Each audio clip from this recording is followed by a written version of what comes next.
করণীয় বিষয়টা।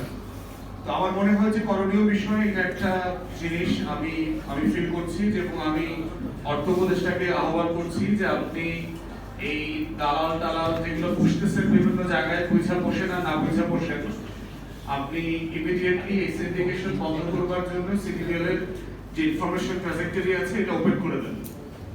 ওপেন করার ব্যাপারে লিগ্যাল কোশ্চেন আসবে। লিগ্যাল কোশ্চেন হচ্ছে যে আপনার কনফিডেন্সিয়ালিটি ক্লজ আছে।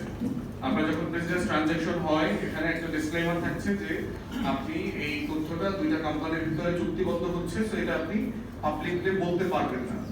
কিন্তু আমি ব্যক্তিগতভাবে সিডিবিএল এর অথবা শেয়ার মার্কেটের আইডিয়াটাকে আমি মানে ব্যক্তিগত পার্সোনাল কন্ট্রাক্ট আকারে দেখি না, এটা কমার্শিয়াল ট্রানজাকশন না যে দুইটা কোম্পানি ট্রানজাকশন করছে।